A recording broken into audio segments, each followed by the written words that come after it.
Olá, tudo bem com vocês?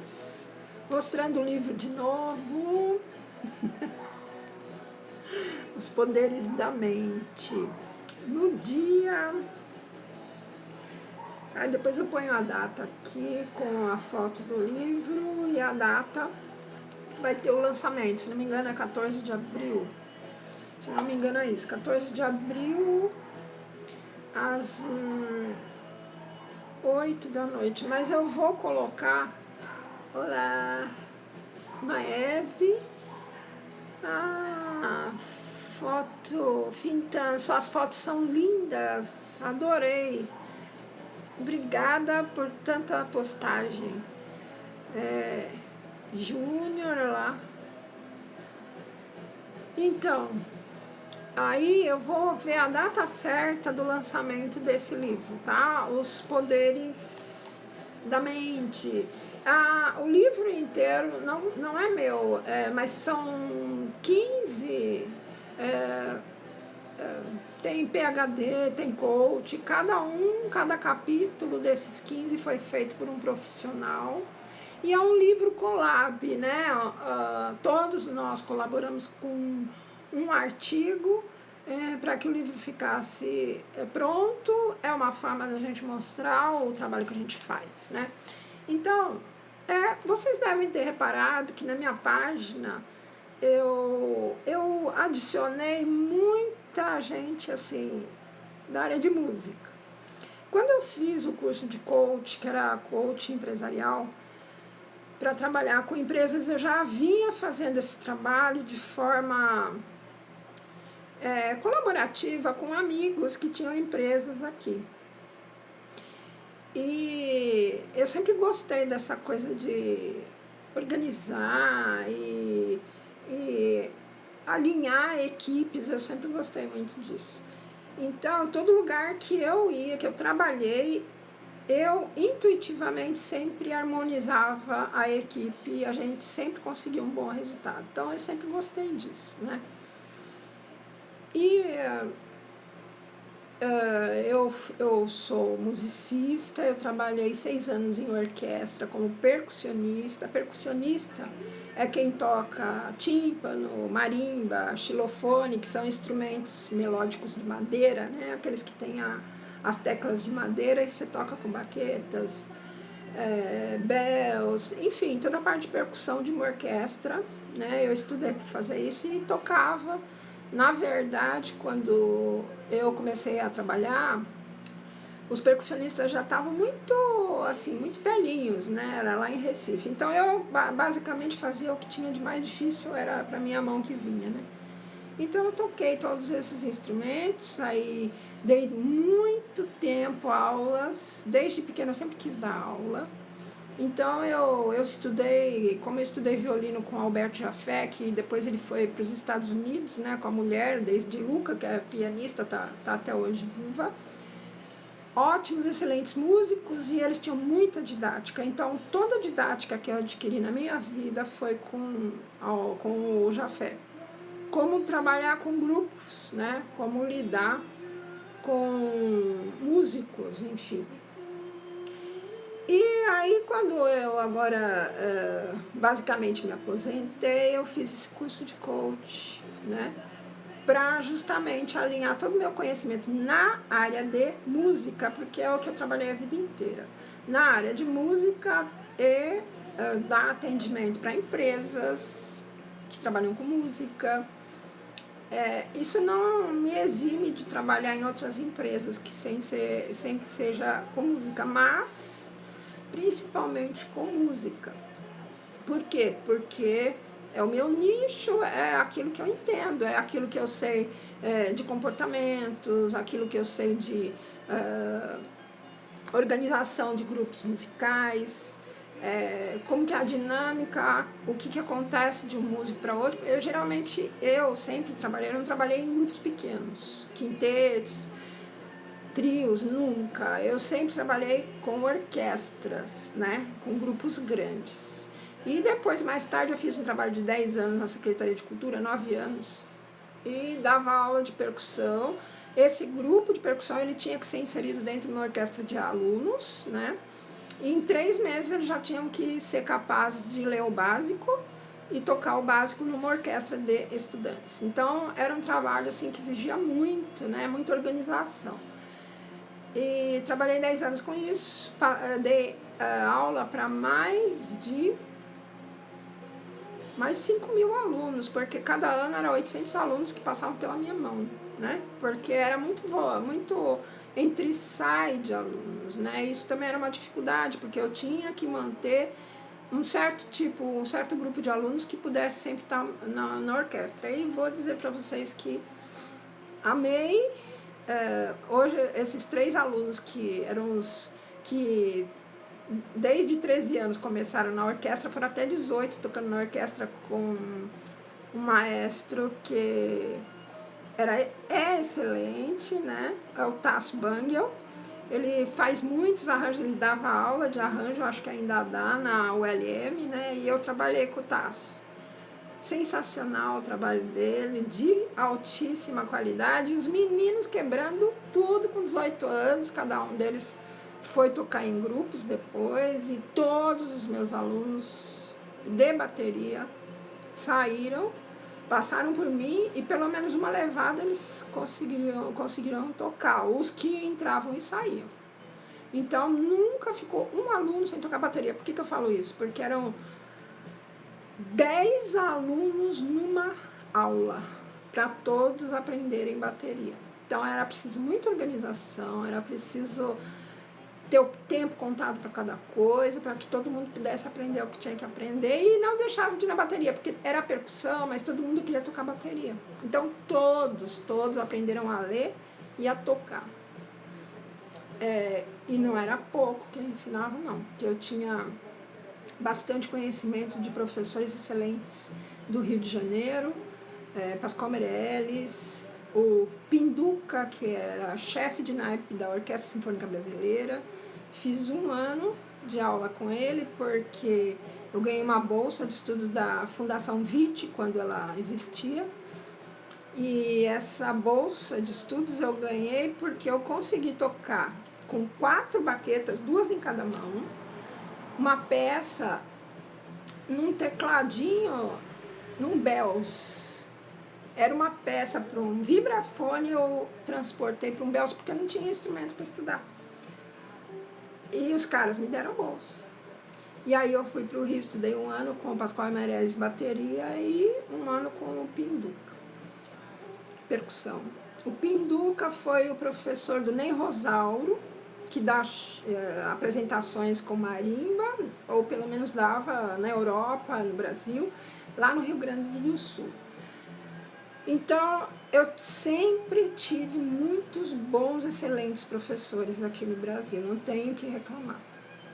E eu passei todo esse conhecimento para os meus alunos, eu não dava qualquer coisa. Eu dava aquilo que ia servir de base se eles quisessem continuar. Alguns entraram, parece que 2 entraram na ULM depois, porque um deles veio para mim, porque não aceitaram ele na ULM. Ele tinha 13 anos, o Bruno. Excelente percussionista, excelente baterista. Acho que depois ele saiu do projeto e aí entrou na ULM. Aí já estava quebrando tudo, estava tocando bastante. Eles tinham treino em orquestra e os arranjos do Tasso eram sensacionais. Então a meninada aprendia muito. Eu queria estar no lugar deles lá tocando. Então, depois disso, então eu tive muitos alunos. Eu mudei durante a minha vida toda, eu mudei o mindset de todos eles, porque eles vinham para mim inseguros, né? Como nem sempre você vai ter aquele aluno que já vem com aquela segurança, já vem sabendo, porque esse que já vem sabendo, ele quase não precisa de aula, ele precisa das informações, sim, mas você não tem tanto trabalho com esse tipo de aluno, porque ele estuda muito, esse tipo de aluno já que vem com muita facilidade, você só dá o material, você corrige as coisas, você dá o básico, ensina, né?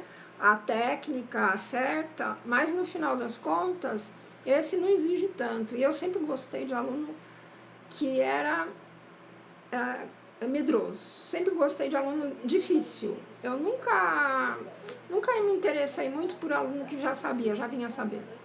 Porque eu sempre fui assim, eu sempre me virei. Eu tinha aula, mas eu não dava trabalho para professor, eu ia sozinha. Aluno, assim, ele não tem muito, que você só trabalha depois a peça, né?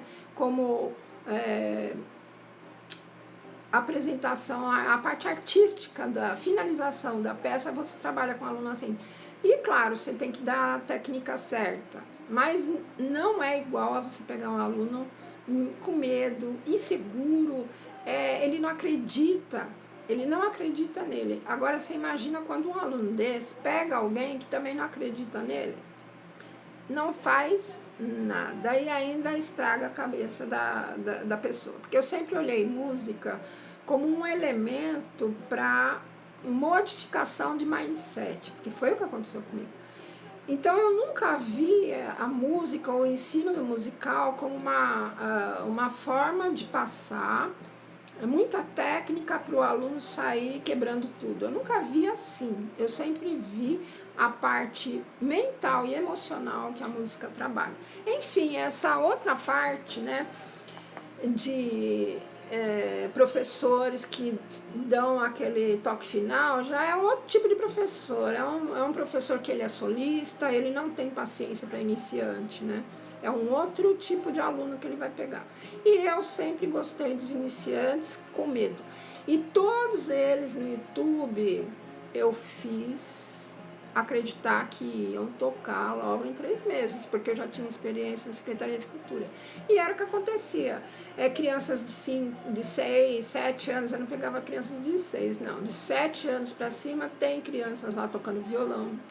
Eu tive um garotinho, só que eu não tinha ainda como gravar, eu não estava fazendo vídeo. E foi um dos meus primeiros alunos. Ele chegou com um violãozinho, não, ele chegou com uma sanfoninha. Aí eu falei, pai, eu não dou aula, né, de sanfona. Mas eu quero que você mostre os instrumentos que você ensina e o que ele gostar eu vou comprar. E aí ele gostou do violão. Esse menino, depois de 1 ano, ele estava tocando já na 12ª casa, perto da tampa do violão. Ele adorava sertanejo, né, porque aqui interior, tem muito sertanejo. E esse menino, olha, eu acho que ele ainda deve tocar muito bem, mas ele saiu da minha mão, acho que com 9 anos, tocando muito. E, infelizmente, eu não pude... Ele era muito esperto também, né? No começo, eu olhei para ele, é aquela criança que você fala com ela, ela tá assim, ó. Você tá falando, ela tá assim. E ele já era pequenininho, eu falei, meu Deus, eu não vou conseguir nada com esse menino, como é que eu vou fazer? Mas eu aceitei o desafio e foi incrível. A música, ela te dá concentração, ela te desenvolve atenção, ela te desenvolve força mental. Ela, inclusive, mexe com algumas coisas neurais, né, que a ciência ainda deve estar descobrindo, mas o que eu sei de concreto é muito pouco, que são a influência das músicas de Mozart no cérebro, feito com eletrodos na cabeça de pessoas, né? Umas pessoas passaram por isso, outras não, e depois fizeram testes. As que ouviram Mozart foram bem melhor nos testes. Então isso não deixa de ser uma prova de que a música, para o sistema nervoso, para a parte neural, ela faz coisas, né? Ela desenvolve e acende. Eu acredito que ela acenda certas áreas do cérebro que estão adormecidas. Eu era muito, mas muito sem concentração.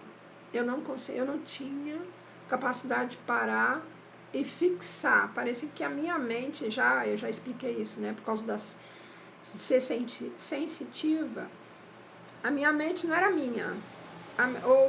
A minha mente era isso e depois tinha um monte de pedaços de outras.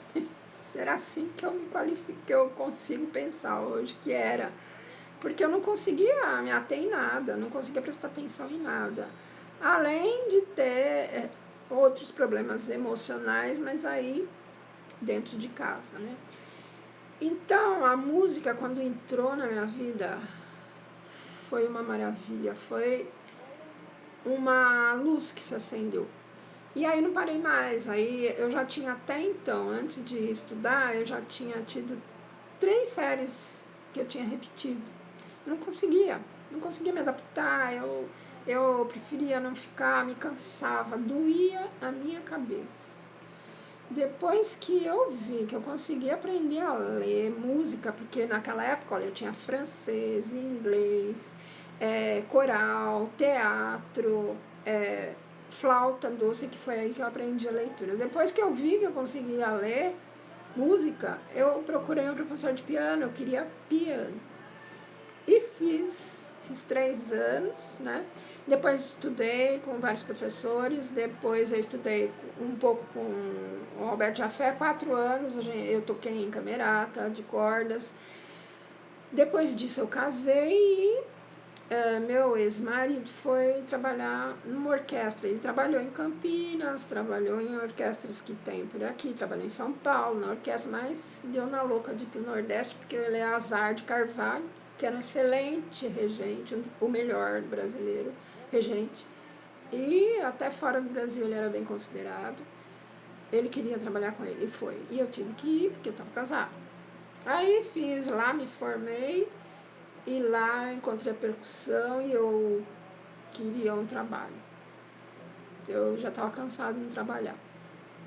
Eu deixei meus trabalhos aqui, eu tinha trabalho em São Paulo. E lá eu não estava trabalhando, eu vou trabalhar, eu quero tocar percussão. E mudei o curso superior de piano para percussão. Entrei na orquestra depois de 1 ano, fiz concurso público, entrei. Não foi difícil a adaptação, porque eu precisava só aprender a técnica de percussão, porque leitura musical eu já tinha, tanto para os instrumentos de xilofone, vibrafone, né? Eu já tinha isso, só precisava pegar a técnica de baquetas. E fui.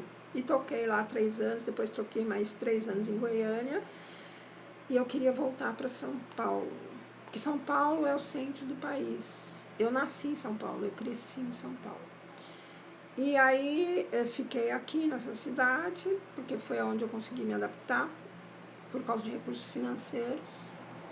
E nunca mais voltei para São Paulo. Mas agora eu posso ir voltar para São Paulo. E então é isso que eu fiz. E quando eu estava nessa cidade, eu ajudei algumas empresas, né? Uma empresa de iofilização, que é aquele sistema que tira a água de alimentos, é de uma amiga, e as filhas faziam aula comigo. Depois eu fiquei conhecendo a empresa, depois eu comecei a dar umas ideias lá. Depois teve uma outra empresa de uns amigos aqui, mas aí eu já tinha feito curso de coach empresarial, aí ajudei a eles também, graças a Deus eles estão ótimos, excelentes, cada vez melhor. E tenho assim, com o trabalho espiritual, ajudado algumas pessoas, tanto com saúde como na área emocional, ajudei a reatar um casamento que já estava perdido. Isso para mim foi uma vitória. Tem nada melhor do que a gente poder auxiliar pessoas a se desenvolverem e a continuar os seus projetos, porque o casamento é um projeto, né? E com relação a isso, eu queria deixar claro uma coisa. Por que eu adicionei tantos músicos aqui, músicos famosos? Porque o meu nicho é de música, é o que eu entendo. Então eu tenho mais condição de trabalhar com empresas que trabalham com música e com músicos, grupos musicais. Por isso que eu adicionei tanto músico aqui. Músicos famosos, sim, porque eles trazem um público que segue a eles. Os fãs geralmente são músicos também. Então é isso, por isso que eu adicionei tanto músico aqui, certo? Por causa do meu trabalho. Só que aí deu uma diferenciada no meu trabalho. Porque eu percebi que para eu começar a trabalhar com empresas, eu teria que, por dia, telefonar para umas 50 empresas, né? E eu comecei a pensar em fazer isso. Eu tenho todo um esquema de funil para fazer. Só que não me deu vontade de fazer. E eu detesto fazer alguma coisa a trabalho que eu não esteja com vontade de fazer, que eu não esteja totalmente voltada para aquilo. E tinha uma outra coisa que a minha vida inteira, desde 18 anos, eu quis fazer. Comecei a estudar, depois eu desenvolvi, que é a parte espiritual. E eu nunca pude falar abertamente sobre isso, porque sempre foi um tabu. O espiritismo aqui no Brasil, pelo menos desde quando eu estudo, começar pela minha família, que era católica, eu tive que começar lá dentro. Os padres iam na minha casa, e eu tive que me impor com padres, só faltou o bispo, né? Eu ter que me impor com o bispo, mas eu tive que passar por isso. Também pelo fato de eu no começo não ter estrutura ainda equilibrada, emocional, eu tinha mesmo assim que me impor. E eu fui aos trancos e barrancos. Então, muitas vezes as pessoas, elas fogem da possibilidade de se impor porque acham que não tem experiência. E isso é um mito. Você consegue impor aquilo que você é se você souber aquilo que você é. Se você tiver aquela certeza, não, eu não posso viver sem isso, você arruma força para se impor. Então, não tenha desculpa. Ah, foi por causa do outro. Ah, foi por causa dos padres que me pressionaram. Não tem isso. É uma imposição que tem que acontecer para mexer com toda uma estrutura. Os padres pensarem melhor, eu entender que eu não sou também dona da verdade e tem que se respeitar, né? Um respeitar o outro. Agora, se você ficar calado e deixar que as coisas vão se amontoando em cima de você, isso é a morte, né?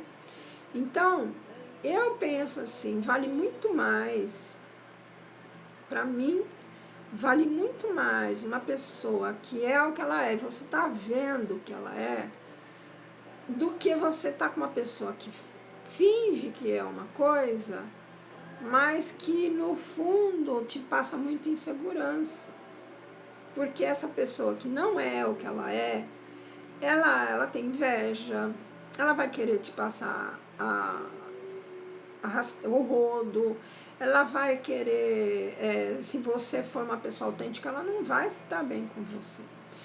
Então, hipocrisia é uma coisa que tem que se combater o tempo inteiro. Ela não te dá progresso no que você faz, ela não te dá força para você evoluir. Hipocrisia é a morte. Acho que é a pior coisa que existe na sociedade, é isso. É o que mata uma pessoa a ela mesma, é a hipocrisia, porque ela nunca está fundamentada com alicerce sólido.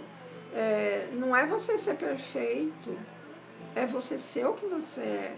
É você olhar para você. Ah, eu gosto de mentir. Por que eu gosto de mentir? Que tem de bom nesse negócio de mentir? Né? Se analisar mesmo, encarar o que você é. Ah, eu gosto de pegar coisas quando ninguém está vendo. Isso é uma doença psicológica, cleptomania. E a pessoa vai negando isso e dá uma desculpa porque que ela está fazendo aquilo. Isso é a doença, né? Então, quando a gente decide seguir um certo caminho, sem hipocrisia, a gente começa a se olhar do jeito que a gente é. Mas por que eu gosto disso que tá, no fundo me traz só prejuízo? Por que eu gosto de ficar com pessoas que sempre me exploram? Por que eu gosto de ficar com pessoas que são agressivas? Por que eu gosto de ficar com pessoas que brigam? Então, essas coisas que incomodam a você no outro estão dentro. Então, é o olhar interno. Sem esse olhar interno, a gente não constrói nada. Por isso que a hipocrisia é a morte, né?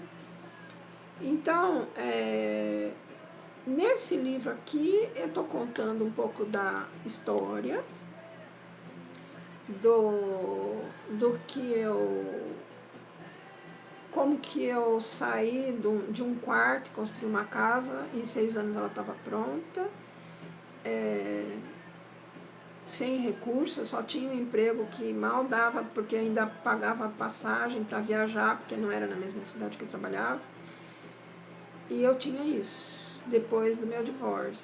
Eu me casei com separação total de bens. Então eu coloquei no texto mais ou menos o que aconteceu, as influências que eu tive. Dos livros que eu usava era esse, Alegria e Triunfo, do Lourenço Prado, que na verdade é uma tradução do livro da Florence Shih, uma mentalista americana de 1925. E esse livro também não é muito novo não, né? Mas ele ainda tem para vender, ele ainda está à venda, não sei em que edição que ele já está.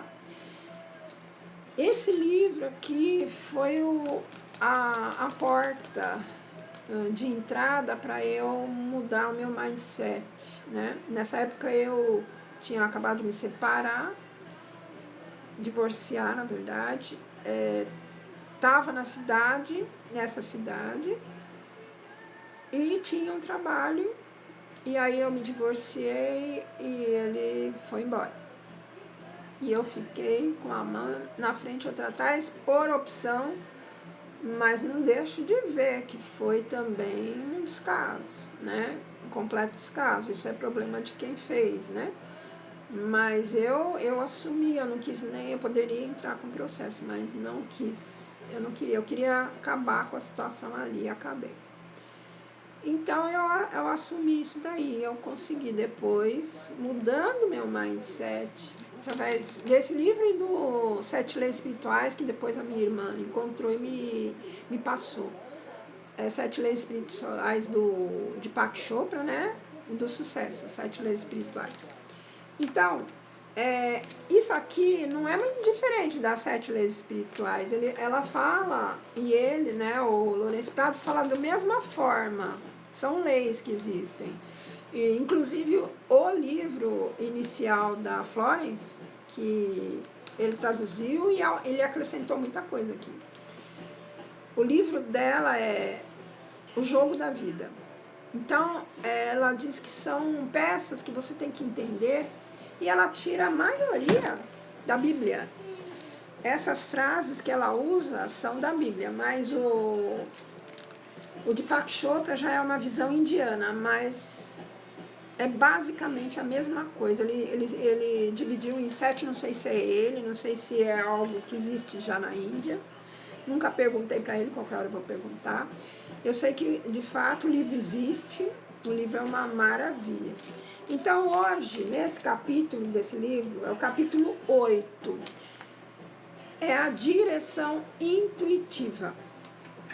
Então, ó, reconhece-o em todos os teus caminhos, e ele endireitará as tuas veredas. É o Salmo 3, versículo 6. Então aqui está dizendo que você tem que reconhecer aquele que te colocou vivo, aquele que te criou e criou tudo que está à nossa volta. Antes, no campo quântico, existe uma energia criadora. No Feng Shui, no Tao, da onde vem o Feng Shui, eles consideram o Tao como esse campo quântico já organizado. E antes desse Tao é que está Deus, que eles também não explicam. Eles dizem que pode ser considerado como o caos. Caos para nós. A gente realmente ainda está muito distante de compreender a essência pura divina. Mas a gente reconhece que existe como? Pela lei de causa e efeito. né? Foi descoberto por um cientista, que agora não lembro se é Newton. Toda ação tem uma reação. Como é que você descobre o funcionamento do relógio? Ele não funciona sozinho, né? Só da corda. Só que ele não foi autogerado. Ele foi construído pelo relojoeiro, certo? E pelo cara que descobriu esse mecanismo. Então você sabe que tem uma causa, esse efeito que é o relógio. Quando você presta atenção, eu gosto sempre desse exemplo porque é um exemplo muito, muito próximo a nós. Vocês já viram embaixo d'água o polvo, como ele se transforma rapidamente? Ele se transforma exatamente na pedra que está do lado dele, para o predador se enganar. Borboletas que têm olho de cobra nas asas, perfeitos olhos de cobra, você vê o rosto da cobra e você vê o olho da cobra. Corujas que você olha, você pensa que é o tronco da árvore, mas aí você olha direito, você vê os olhos da coruja ali. Isso chama-se mimetismo. E os cientistas da Terra chegaram à conclusão de que mimetismo não é produzido pelo animal. A inteligência, a auto-inteligência do animal, ela não é capaz de construir tamanha ferramenta. Imagina, são milhares de células, bilhões de células do polvo que mudam, né, quando ele sente o perigo. Então, o sistema nervoso dele é altamente, muito bem construído. E eles cientistas de vários lados do mundo, não são os mesmos, não, chegaram à conclusão de que esse fenômeno nos animais não foi criado pelo próprio animal, mas ele ainda está na hipótese, pode ter sido construído por engenheiros, por cientistas fora da Terra, certo? Eu não gosto de usar o termo extraterrestre, porque já ficam olhando o homem verde, com 2 chifrinhos e sei lá mais o que. Mas são fora da Terra. São mentes muito evoluídas. Eles já estão concordando com essa hipótese, porque não tem como você explicar. Se um polvo, aí o pessoal fala, o polvo tem um cérebro muito grande, né, tem um cabeção, mas escuta, se ele tem essa potencialidade de fazer essa transformação que nem nós conseguimos, né, fazer com o nosso corpo, ele teria capacidades altíssimas de entrar em contato com a gente, entender a nossa linguagem e achar um meio de se comunicar com a gente, né? A comunicação dele é básica, os hábitos dele, são básicos em não sei quantos séculos, né? Então, não é o povo que programou isso nele, é só a gente raciocinar. A distância entre o Sol, né, da Terra é sempre a mesma, senão 1 milímetro de diferença já explode tudo. Então, esse é o reconhece o maiúsculo, né? Então, aqui ela fala, nada será demasiadamente grande para realizar, de se conhecerdes o poder da vossa palavra. É sempre esse livro ligado à palavra. E seguirdes a vossa intuição, não é só falar. Quando você vai falar a frase, você está durante horas, às vezes ela coloca, eu li a semana passada, durante horas, às vezes, você tem que falar até você sentir uma resposta de calma e de abundância dentro de você. Isso é a resposta do seu inconsciente que assimilou a frase, né, para corrigir o que estava truncado na sua cabeça. E aí ele começa a te dar aquela sensação. E aí você atrai aquilo que você precisa. Então, pela vossa palavra, poreis em atividade forças invisíveis, e conseguireis refazer vosso corpo e remodelar vossos negócios. Que não é de graça isso. Você tem que fazer durante horas, você tem que ter a paciência de ficar interiorizando aquilo pela voz, porque vai impregnar mais ainda o seu inconsciente, e a intuição que você tiver, você vai ter uma força de se encaminhar exatamente para a ação que vai trazer aquilo. Você vai começar a construir um caminho. E às vezes é inconsciente, na maioria das vezes. Por exemplo, quando eu estava mentalizando as frases, eu jamais imaginaria que iam me chamar para trabalhar na Secretaria de Cultura em São Paulo. Isso foi 3 anos antes. Jamais passou isso pela minha cabeça, porque eu fiquei 10 anos fora de São Paulo. Eu estava completamente fora do campo de trabalho, dos professores, do pessoal. Então, isso já é um ponto negativo para quem é músico. Eu não digo para outras profissões que depende do dinheiro de você montar o seu negócio. Mas nessa profissão de músico, você tem que ter contatos. Senão, você morre sozinho. Então, eu não imaginava que isso fosse acontecer. E foi o que aconteceu. Quando eu também não pensava que eu ia ser demitida do trabalho que eu estava, porque era o único que eu tinha. Era a minha sobrevivência, eu não tinha mais ninguém a quem recorrer. Então era sempre um pavor. A minha vida, olha, de trabalho foi sempre um pavor de mudança de ano, porque eu nunca sabia como que ia ser o futuro. É assim, infelizmente, para músicos, pelo menos para mim, sempre foi. E olha que eu tinha já estudado bastante, tinha bastante experiência. Então, quando isso aconteceu, vou chegar mais perto, porque outra vez eu vi o vídeo, o som estava baixo. Então, quando eu comecei com esse livro, 3 anos depois eu fui chamada para trabalhar em São Paulo, fui demitida, peguei o dinheiro que tem o terreno que eu tinha comprado, fui para São Paulo, comecei a trabalhar, começaram a me dar mais e mais trabalho. Eu estava ganhando o suficiente para começar a construir a casa, construí, em 6 anos ela estava pronta, acabada e não devia nada para ninguém. Foram as frases. Por quê? Porque você vai tendo um gás e você vai tendo uma energia renovada, você renova a sua cabeça. O mal é quando você fica ouvindo muita porcaria de tudo quanto é lado. Ah, essa pandemia, é isso, é aquilo. Às vezes eu boto algumas coisas aqui reclamando, denunciando, porque também ficar calado é ficar em cima do muro. Eu denuncio quando eu sei, tenho certeza, eu denuncio mesmo.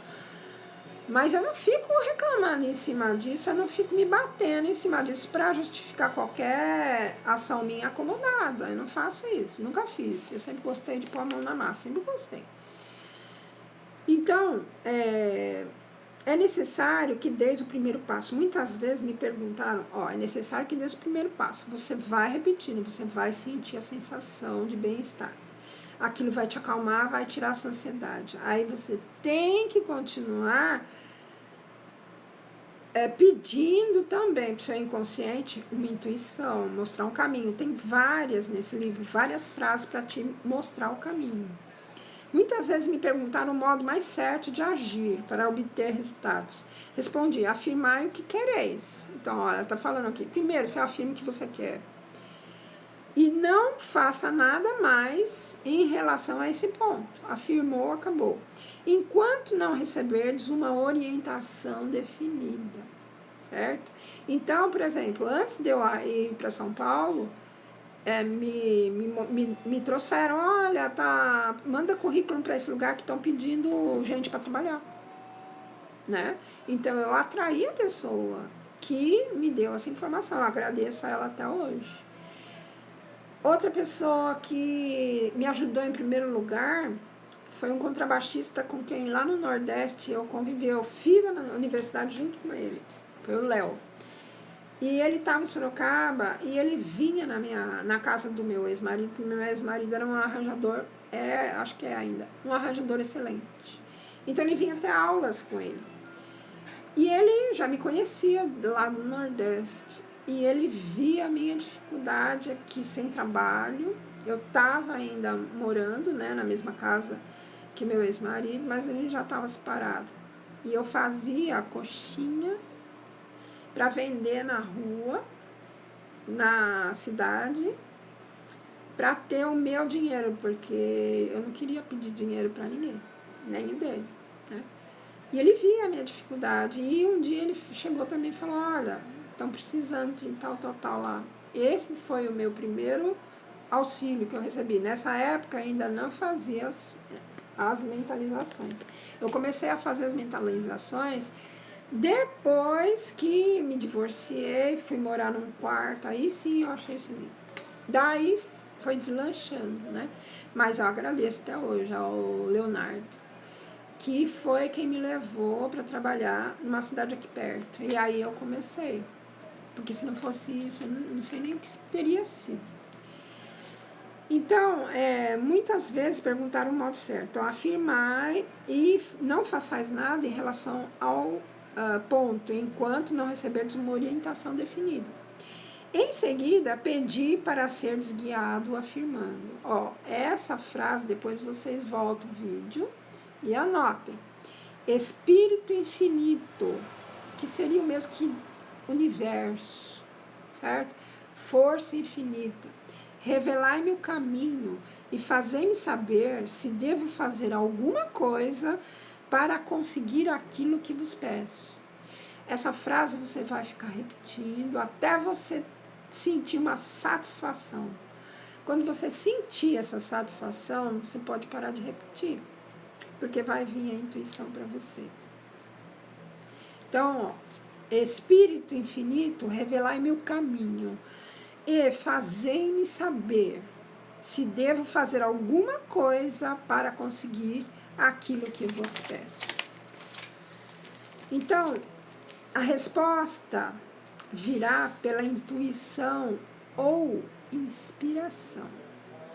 Como, por exemplo, uma observação de alguém, olha só, um trecho de um livro. Essas respostas, às vezes, são extremamente exatas. Por exemplo, aí ela conta uma história. Uma senhora, ela desejava uma quantia de dinheiro, certo? Aí ela fez o pedido com as seguintes palavras: Espírito infinito, abriu o caminho para o meu imediato suprimento. Que tudo o que é meu por direito divino seja por mim recebido em grande abundância. Imediatamente ela recebeu no pensamento o seguinte: dai $100 a fulano de tal, tá aqui o nome, né? O nome de uma pessoa que tinha, nome de uma pessoa, de uma senhora que tinha ajudado ela. Tendo se dirigido a essa senhora, ela respondeu: esperarei até terdes outra informação. Esperarei até terdes outra informação antes de me dardes o dinheiro. Então, essa senhora falou para ela: deixa eu ter essa informação espiritualmente antes de você me dar esse dinheiro. Depois, dispôs-se, pois, a esperar, e mais tarde encontrou outra mulher que lhe disse: hoje dei $1 a uma pessoa. Essa quantia era para mim, tanto como $100 para você. Aí, então, é o óbolo da viúva. Às vezes a pessoa, ela pega a última moedinha que ela tem e dá para ajudar. E aquilo ali era para ela comprar, às vezes, um pão, que era a única coisa que ela tinha para comer, mas ela deu. Isso tem o mesmo peso de $100 para outra pessoa, que 10 centavos não vai fazer nenhuma falta para ela, mas $100 vai. Então, esse que é o óbolo da viúva, é quando você se dispõe a dar daquilo que vai te fazer falta. Isso tem uma força que vocês não acreditam. Então, eu sempre, vez ou outra, eu entro numa dessas. Vez ou outra, porque não é fácil. Você, às vezes, está precisando de uma coisa que está faltando há muitos anos para você. Essa coisa vem até você para você pegar. Mas aí você percebe que em volta tem pessoas muito mais necessitadas. Então, muitas vezes eu abri mão. Muitas vezes. E é difícil. É difícil, mas sempre vem assim um pensamento. Se eu ficar com tudo isso pra mim, que tá me fazendo falta, que vai me ajudar, se eu fizer isso, eu vou me sentir tão, como é que fala? Tão saciada que não vai me fazer muito bem. Tem coisas que eu senti e isso aí, o que eu fiz? Eu abri mão. E eram coisas muito importantes. Às vezes era tocar com alguém importante, eu deixava para outro.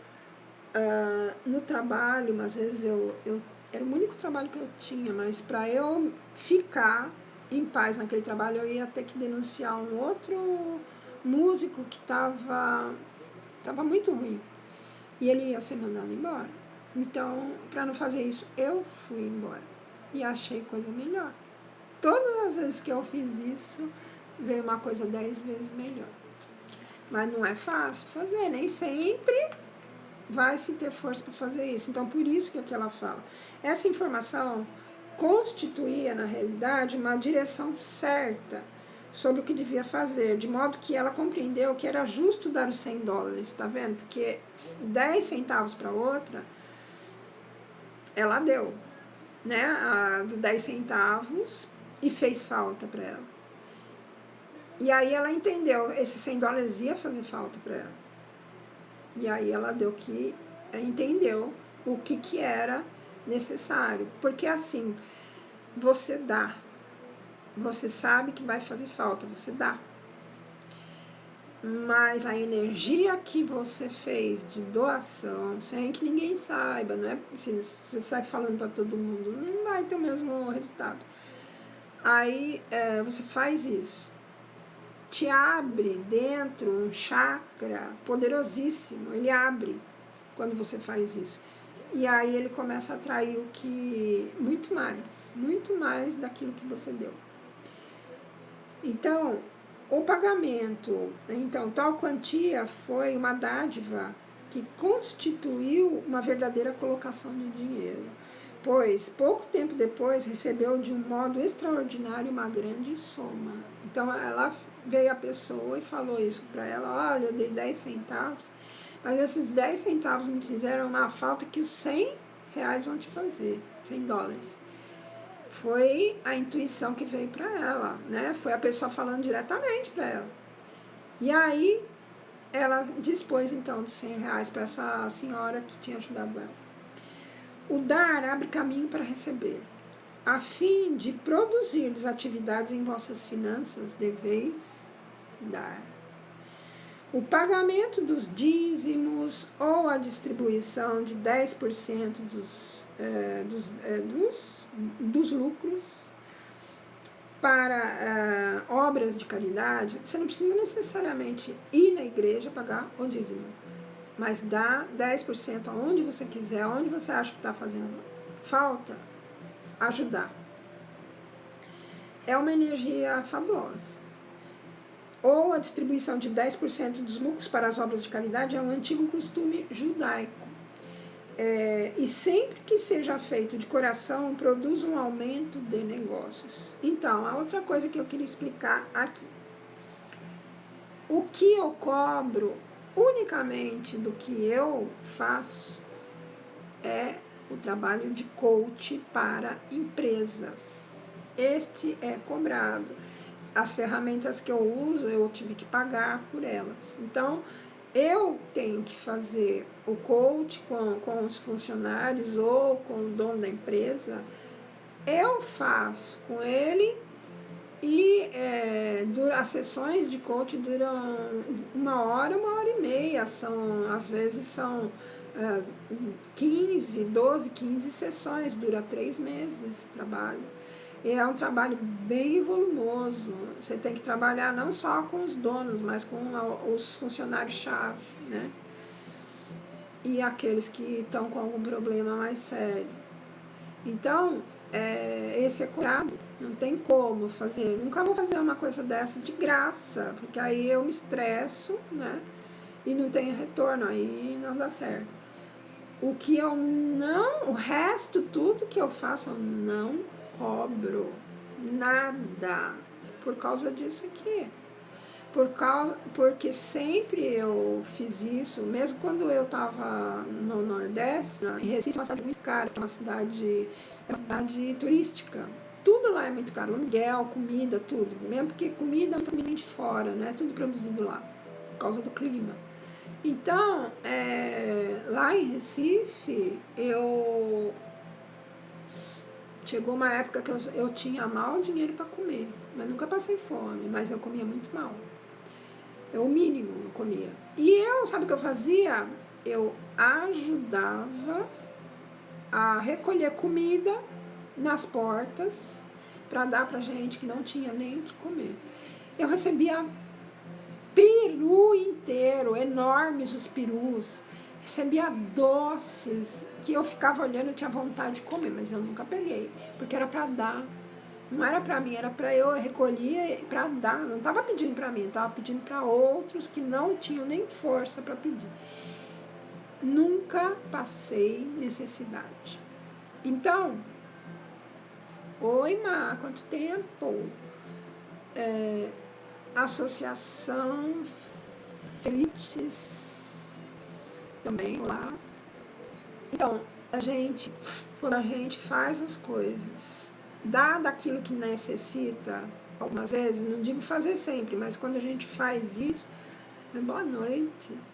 Quando a gente faz isso, vocês não imaginam o que retorna de força, de coisa material mesmo. Nunca, apesar de sozinha, no Nordeste, ninguém conhecia minha família, não tinha ninguém da família, estava separada, só com trabalho de orquestra, que não pagava muito, mal dava para pagar o aluguel, porque lá é tudo caro. Nunca passei fome nem necessidade. E sempre fazendo esse tipo de trabalho, né? Mas tem que ser gratuito, né? Esse trabalho de doar é gratuito. Você não vai ter retorno dele. Inclusive, dá um pouco mais daquilo que falta para você. Não digo fazer isso sempre, senão daqui a pouco você está pedindo esmola para você, né? Tem que ter um bom senso, mas uma vez ou outra você dá alguma coisa que vai te fazer falta, você não imagina. Então, olha, muitos dos maiores capitalistas americanos seguem essa prática, que afirmam nunca ter falhado, nunca falha. Então, 10% dos seus lucros dedique para alguma instituição. Ajude alguém que está necessitado, que você conhece. Né? Se você não quer dar, não confia, vá você ver. Você mesmo pode ver. Então, a 10ª parte dos lucros, sendo assim, distribuída em sementeira. Volta para vós com a bênção dos beneficiados e multiplicada. Você vai ter um monte de gente te agradecendo. Então, deveis pagar com alegria as vossas dívidas. Eu adoro pagar dívida. Todo o dinheiro que tiverdes de despender para os vossos compromissos e compras deve ser receio ser abençoado. Eu amo. Eu tenho no caderno tudo que eu devo. Tudo que eu gasto, eu sei tudo que eu tenho que pagar. Amo deixar tudo pago quando eu recebo. Com um sentimento de alegria e abundância. Essa atitude mental vos tornará senhores do dinheiro e das vossas circunstâncias. Eu sempre sei quanto que eu vou ter para investir, quanto que eu não vou ter, quanto que vai, às vezes, faltar, mas que eu compenso no mês seguinte. E assim eu vou me equilibrando e fazendo algumas coisas um pouco mais ousadas, né? Mas porque eu tenho controle. Essa atitude mental vos tornará senhores do dinheiro. Está em vossas mãos obedecerdes a estas regras. Então, as vossas palavras abrirão grandes reservatórios de riquezas. A vossa visão mental deve andar de mãos dadas com a vossa atividade. Então, a tua visão e a tua atividade tem que ser a mesma. Como fez aquele homem que gastou quase tudo na compra de um bom casaco. Aqui eu não sei se ela vai contar na frente ou se ela já contou.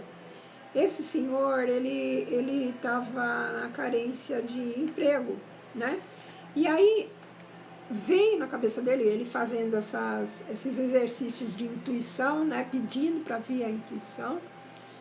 Veio na cabeça dele essa intuição de comprar um casaco maravilhoso e ir procurar um emprego. Daí ele conseguiu uma colocação excelente. Então, aqui ela vai contar uma história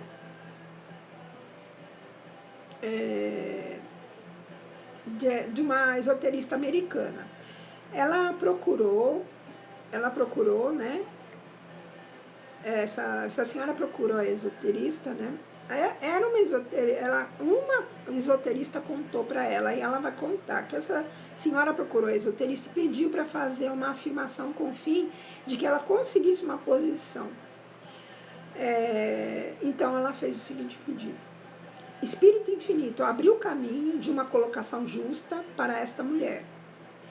Nunca deveis pedir simplesmente uma colocação. Olha o que ela fez lá, de uma colocação justa. O pedido ele tem que ser perfeito, ele não pode deixar brecha. Senão o inconsciente ele vai criar problema com isso. O inconsciente ele tem um gatilho de proteção, né? Então, o Espírito Infinito abriu o caminho de uma colocação justa para esta mulher. Nunca deveis pedir, ela fala, uma colocação, mas sim a colaboração justa para vós, colocação justa. O lugar que a mente divina escolheu para vós, pois esse será o único realmente satisfatório. Então, olha, mente divina, campo quântico é químico, ele existe, já foi provado fisicamente esse campo, pela Marinha, se não me engano, do Exército Americano, em 1986, é só procurar um livro ou um vídeo eu tenho ele aqui adicionado, Greg Braden, sobre a cura do câncer em 3 minutos. É bárbaro, você vê dentro do ultrassom o câncer regredindo até zerar. Já pensou? Dá para você ver? Para aqueles que não acreditam, assistam um vídeo que vocês vão ver em tempo real. Então, são médicos lá de um hospital no asiático, eu esqueci o nome do hospital agora, Beijing. Eles não têm remédio no hospital, eles curam as pessoas só com vibração e a mente deles muito forte, que a pessoa com câncer não consegue. 3 médicos ficam em volta dela, repetindo, uma frase pequena que é um mantra. Você vê no tamanho poder mental desse povo, você vê no ultrassom o câncer vai sumindo. Maravilhoso. Para quem quer desenvolver essa fé, essa crença de tirar bloqueios da mente, né? Nunca deveis pedir simplesmente uma colocação, certo? E escolheu para vós a mente divina. Eu estava falando da mente divina. Precisa ter essa conexão, que aqui não é o Deepak Chopra sempre fala. Isso daqui tudo externo é ilusão, é ilusório. Isso são moléculas agrupadas, né? Moléculas agrupadas num plano que existe uma energia que é possível isso acontecer. Que é o ectoplasma, que eu falo, sabe aquela massa branca para você colocar o seu problema? É o ectoplasma que eu falo, chantilly que eu falo, é essa massa que possibilita toda a materialização, inclusive desse corpo, certo? Existe isso, é químico. Só que a ciência ainda não comprovou. Então, em seguida, dei graças como se ela já tivesse recebido, certo? Sempre você tem que fazer o pedido já agradecendo. Você tem que já fazer isso agradecendo. E se você não acreditar, vai agradecendo até vir aquela energia interna de satisfação. É assim, inexplicável, mas acontece isso. Então, em seguida ela deu graças a Deus e tivesse recebido, e para que esse lugar se manifestasse rapidamente. Muito em breve ela teve 3 ofertas, 2 em Nova York e uma em Palm Beach, Estados Unidos. Acho que eu vou começar a fazer isso daqui, me deu uma ideia, eu tenho uma vontade de ir para Miami, eu vou começar a fazer. Boa ideia, adorei essa ideia. Há dois sonhos que eu tenho. Conhecer Miami, sem furacões, e conhecer Itália, né, do meu avô. Só que nunca parei para fazer nada a esse respeito, vou começar a fazer. Então, não sabia qual desses lugares havia de preferir. Aconselhei-a a que pedisse uma direção definitiva. Ela não sabia para onde ir, tá vendo? Apareceu 3 coisas, ela não sabia. Estava para terminar o prazo e ela ainda estava indecisa, quando certa manhã ela me telefonou. Hoje, ao levantar-me, senti o perfume de palmeiras. Ela já estivera em Palm Beach e conhecia a fragrância daquela cidade. Cheirava palmeira a cidade. Respondi-lhe, muito bem, se daqui sentiu o perfume de Palm Beach, é porque certamente tereis de ir para lá. E ela aceitou aquela posição na qual teve grande progresso e prosperidade.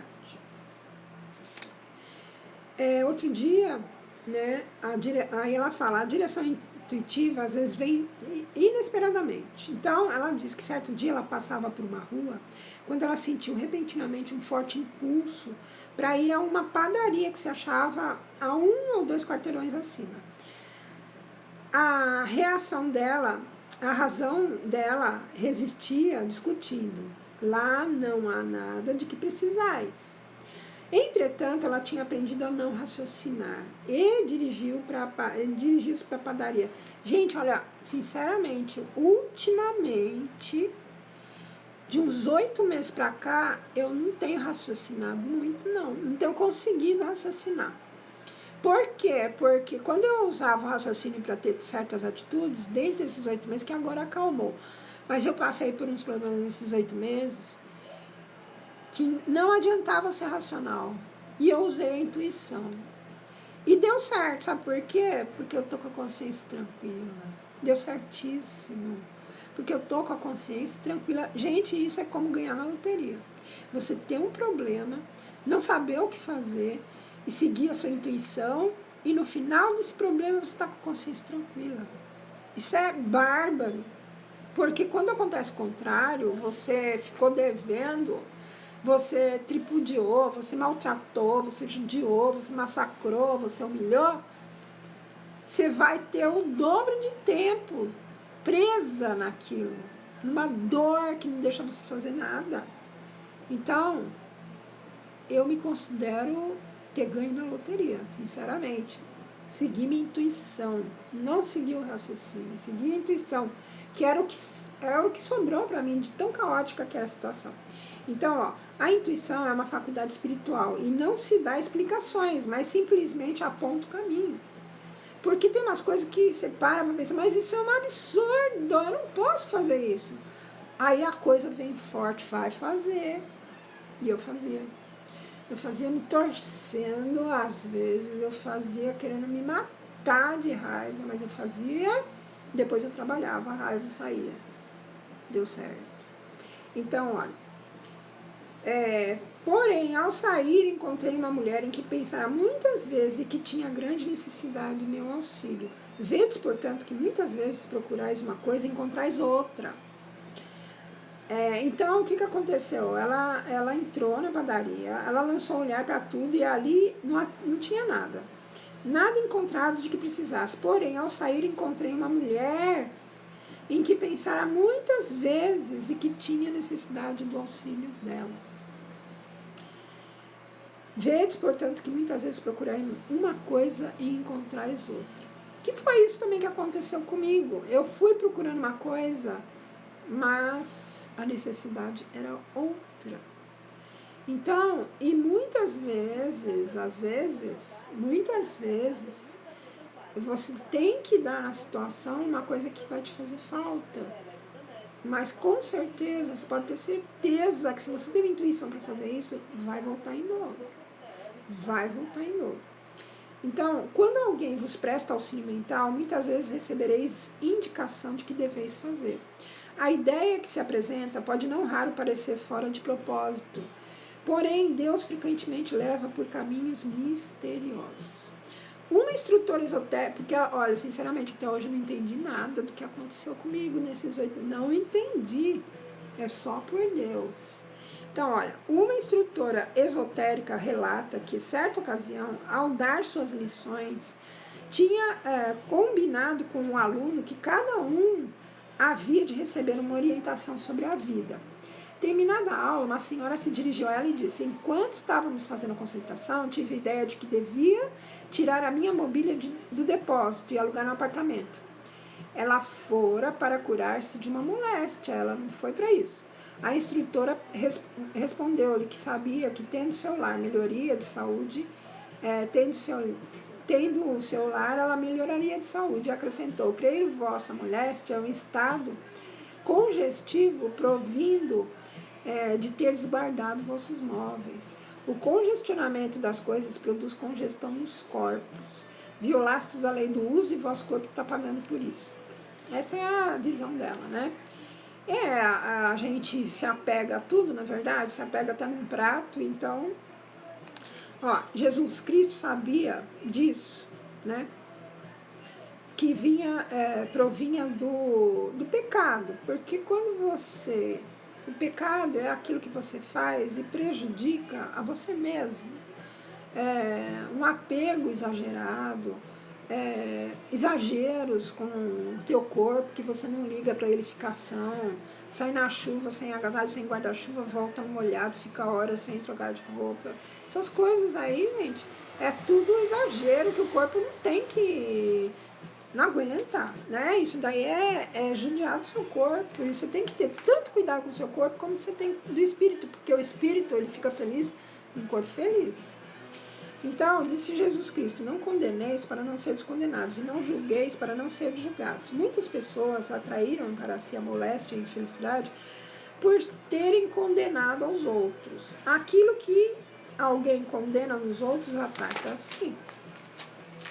Então, raiva, todo mundo tem pessoas que não até, né? São algumas raras, mas tem. Só que raiva, dá aquela raiva na hora, a gente fala coisa que não deve, mas depois você não alimente isso, você limpe isso. Porque essa coisa que a gente põe para fora é para se livrar mesmo, para tirar o negócio ruim de dentro. Mas depois você tem que limpar a má impressão de você e do outro também, né? Tem que fazer uma limpeza, porque não é errado você explodir. É melhor você explodir do que você engolir e explodir lá por dentro e você morre. Isso sim é errado. Então, certa pessoa, minha conhecida, deixa eu ver quanto falta, porque tem bastante coisa, mas eu quero ler os exemplos só, sabe?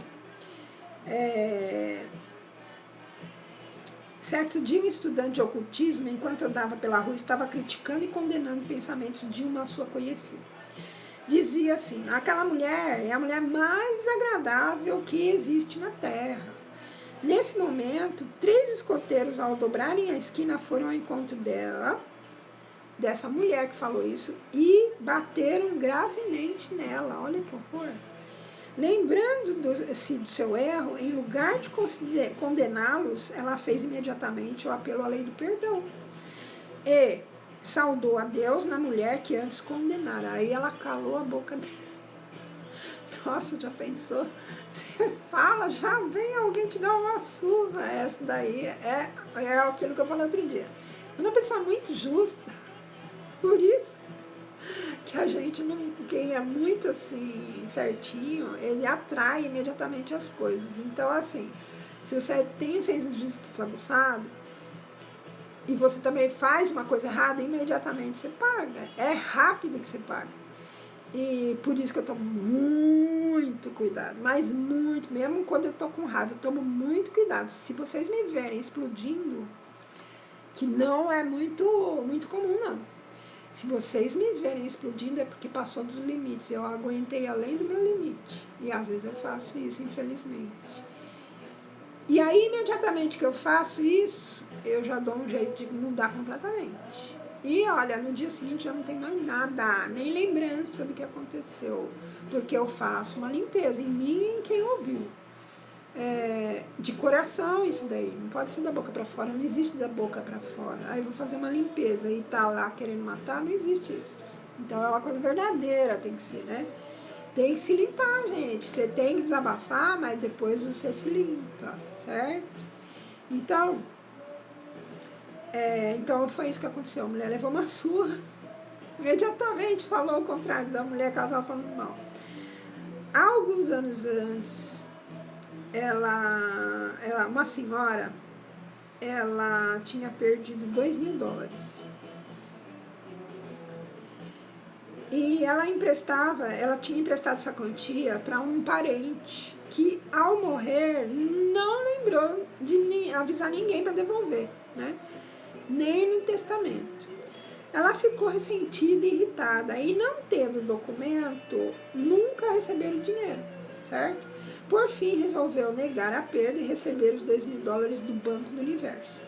Ela teve que começar perdoando a mulher, a quem emprestar o dinheiro, pois o ressentimento, né, e a falta de perdão fecharam as portas desse banco para ela.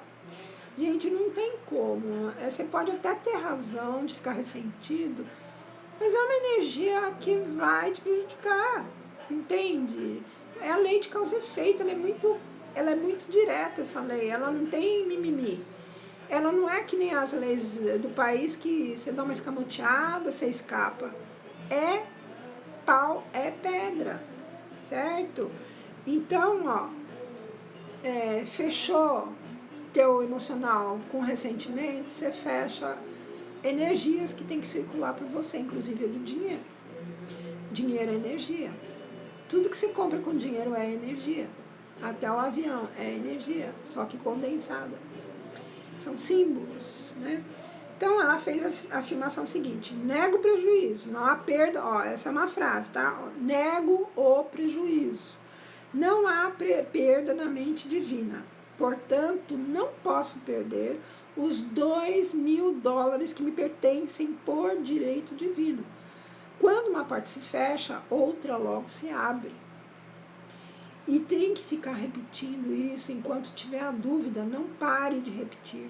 Não pare, porque o teu inconsciente ele vai te mandar uma resposta. É incompreensível isso, só fazendo para você ter essa experiência. No começo, não pense que eu acreditava nessas frases, não. Eu fazia me achando uma idiota. É assim que eu fazia. O que eu acho que eu tenho muito positivo é que eu insisto. Eu não largo a coisa enquanto eu quero, eu não largo. Então, isso é uma coisa positiva, porque eu me direciono para coisas construtivas, né? Quando a coisa é destrutiva, eu posso estar amarrada na coisa, eu me desvencilho. Alguém vem me ajudar, porque eu não canso de tentar sair daquilo, certo? Mas quando a coisa é construtiva, gente, eu não abro mão até a coisa acontecer.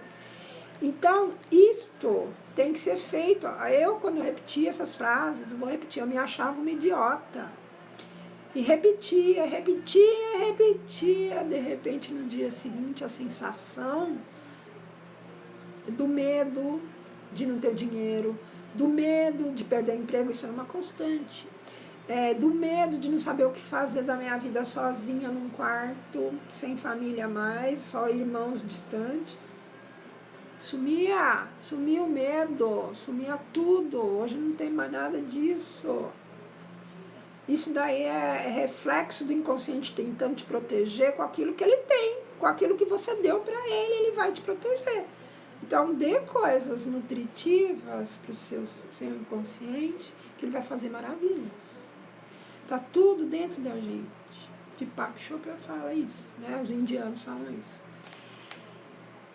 Não esqueçam de primeira lei da potencialidade pura, entrar em contato com você em silêncio, sem falar nada, todo dia, 30 minutos. É difícil para quem nunca fez. Insista, não é besteira. Depois de uma semana, o Deepak Chopra fala, só depois de uma semana você vai sentir a energia que você está economizando. Porque você vai economizar no primeiro dia, no segundo, terceiro, mas no sétimo você vai ter certeza. Gente, imagina o potencial que é a mente humana. 30 minutos sem pensar nada. Que baita economia de energia. Faça. Então, repentinamente aqui, né? Sim. Tinha outro que, essa que tinha pedido $2.000, né? Falei a frase, nego prejuízo, etc. Então, essa senhora, ela residia num prédio de apartamentos que estava à venda. Nos contratos havia uma cláusula pela qual, se o prédio fosse vendido, os inquilinos teriam 90 dias de prazo para mudar-se. Repentinamente, o proprietário desrespeitou o contrato e aumentou o aluguel. Assim, foi vítima de nova injustiça, porém, desta vez não se perturbou. Abençoou o proprietário e disse: se o aluguel for aumentado, é porque serei mais rica, pois Deus é meu suprimento. Isso é uma outra frase. Se foi aumentado, né, aí você preenche. É porque serei mais rica, pois Deus é meu suprimento. Novos contratos foram feitos para os novos aluguéis, porém, por um esquecimento divinamente determinado, a cláusula dos 90 dias não foi incluída. Logo depois, o proprietário teve a oportunidade de vender o prédio. Todavia, em consequência do engano dos últimos contratos, os inquilinos tiveram mais um ano de prazo. Olha só. Então, isso aconteceu várias vezes comigo. Uma delas foi que eu não paguei R$6.000 que eu estava devendo para o governo por uma cláusula do juiz, né, que antecipou o meu contrato de trabalho, né, que eu ganhei. E aí eu fiquei em débito de R$6.000. E eu não paguei. E eu comecei a usar aquilo que eu falei aqui no meu perfil da bola, né? Aquela mão de Deus que está assim. Lá tem uma ideia para vocês pegarem um problema e tirar da cabeça. Então, depois de 8 meses eu estava preocupada, mas eu tinha até como pagar, mas eu não estava contente de mexer no dinheiro. Aí o que aconteceu? 3 meses antes, quando eu fui lá, 8 meses depois, a mulher falou, olha, há 3 meses atrás saiu uma emenda aqui que só deve pagar de 5 anos para cá quem tem dívida. Quem tem antes de 5 anos zerou. E o meu era de 20 anos atrás. Estava em 6.000 e estava aumentando, né? Por causa dessa coisa que aconteceu. E imagina se eu tivesse pago logo no começo. Eu tinha dinheiro para pagar. Imagina se eu tivesse pago. Então, é a mente que está sempre ligada. Com essas frases aqui, você vai se ligando cada vez mais com o campo quântico que está ligado a Deus direto. Não tem separação. Aqui a gente está vendo, mas não tem. É ilusória essa separação. Então, eu não posso me prolongar muito, mas também já está no fim, olha. Se seguirdes a vossa intuição, isto é, a direção dada pelo vosso Cristo interno sobre o que deveis fazer, jamais caireis em erro, que foi o que aconteceu aí de eu não ter pago esses 6.000. Exemplo, um filiado de um círculo esotérico tinha todo o seu capital colocado numa companhia. Correndo um dia aos olhos pelo jornal, veio a saber que essa companhia estava na falência. E essa notícia o deixou muito aflito, impelindo-o de não dormir aquela noite. Entretanto, lutou para acalmar-se e fez com persistência, ele fez a afirmação, porque ele estava nervoso. Confio no Supremo Espírito do Bem. O que for verdadeiramente meu, ninguém me pode tirar. Eu lembrei agora de uma situação que eu passei também, que eu dei um dinheiro, investi um dinheiro, e o cara, eu comecei a saber que o cara não estava mais devolvendo o dinheiro. E eu só tinha um contrato, que ele podia se negar a pagar, porque o dinheiro dele, todos os bens dele estavam lá nas Ilhas Caimã, no Banco das Ilhas Caimã, olha só. Eu não dormia, eu passei meses dormindo pouquíssimo. Aí eu comecei, eu não estava fazendo as frases, eu comecei a fazer as frases. Ele pagou tudo, devolveu tudo. E fiz outras coisas também, né?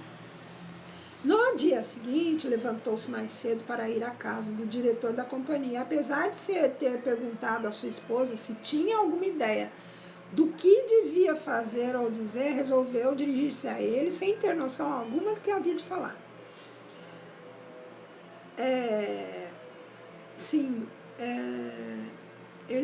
A frase foi: confio no Supremo Espírito do Bem. O que for verdadeiramente meu, ninguém pode tirar. A frase que eu repetia dou graças a Deus se essa situação foi determinada por Deus, abençoe e não mais resisto. Se ela não foi determinada por Deus, dou graças porque ela se dissolve, se desfaz agora. O quê? A situação do homem não me pagar. Vocês não sabem o que é isso, que aflição que dá. É um dinheiro que era o único que eu tinha na vida. O único dinheiro. Eu nunca mais faço uma coisa dessa. Nunca mais. Foram os meses mais pavorosos da minha vida. Mas essas frases aqui que me sustentaram. E é positivo isso, porque é nessas horas que você sabe, que você desenvolve uma força que você não acredita que você tem. Então, aqui, então, no dia seguinte o homem fez a frase e ele foi na casa do diretor da companhia. Apesar de ter perguntado para a esposa do homem, se tinha alguma ideia do que ele devia fazer ou dizer, ele perguntou para a esposa dele mesmo. Ele resolveu dirigir até esse homem, que era o dono da companhia, e sem ter noção alguma do que havia de falar. Aí, quando ele desceu do bonde, em frente da casa para a qual ele se dirigia, ele recebeu uma ideia clara do que ele devia falar. Ao receber a ideia, o diretor manifestou a mesma ideia que ele recebeu intuitivamente. E assim foi fácil ao nosso irmão convencê-lo de assinar um documento, garantindo-lhe o capital que depois lhe foi restituído gradualmente. Beleza? Então, a força intuitiva é tudo. Porque tem horas que não adianta o racional. Se você usar o racional, você corre o risco, às vezes, de tornar a situação o caos do caos, que foi agora nesses 8 meses que eu passei. Se não tivesse, para meu problema era resolver comigo aquilo que eu estava sentindo. Eu não sabia o que fazer, eu não sabia se eu ia, se eu ficava, se eu dava um jeito, se eu não dava, se eu sumia, eu não sabia o que fazer. Aí eu fui seguindo a intuição, continuei fazendo o meu trabalho que eu sempre faço, de auxílio toda semana. E eu já falei para vocês, arrumei um dia da semana para fazer especificamente algo de doar alguma coisa. Não precisa ser que faça falta, mas alguma coisa. Porque às vezes você vai falar, não tenho tempo. Aí você pega o tempo que você não tem e dá. Olha aí que maravilha. Então, eu continuo sempre fazendo isso. É um hábito que eu vou ter eternamente. Adoro. E tô bem demais. Por quê? Porque eu venci a mim mesma. Não é o outro que a gente tem que vencer, a gente tem que se vencer. Até eu estava vendo esses dias, né? Uma frase assim, quando você vence você é uma coisa. Quando você vence o outro, você é forte. Mas quando você vence a si mesmo, você é imbatível. Porque o problema está em você, não está no outro, né? Então é isso, gente. Sejam quais forem as vossas dificuldades, descobrireis invariavelmente os meios de vencê-las completamente. Todas as vezes que vos encontrardes numa situação difícil, procurai antes de tudo entrar em contato com o vosso Cristo interno. É a lei da da potencialidade pura. 30 minutos todo dia, só com você sem falar nada. E receber dele a indicação de que deveis fazer, do que deveis fazer para resolver bem a vossa dificuldade. Assim evitareis complicar a vossa situação e perder tempo numa orientação errada, cujas consequências não podeis prever. É isso aí, gente. Então, essa foto que eu coloquei no meu perfil, da mão de Deus assim, lá tá escrito como você fazer para tirar o problema da sua cabeça. Tira ele primeiro, põe numa mão segura, você pode imaginar aquilo, o campo quântico, o que você quiser. Ponha ali, psicologicamente, seu inconsciente vai receber essa mensagem. Aí você faz essas frases, né? Só voltar o vídeo e anotar elas. Funciona. Eu sou prova viva, funciona. Até o próximo, então. Não sei se eu vou conseguir postar, porque esse outro dia passou de 50 minutos, eu tive que partir o vídeo. Dá um trabalhão. Aí só no dia seguinte que dá para postar. Tchau. Bom fim de semana. Sextou.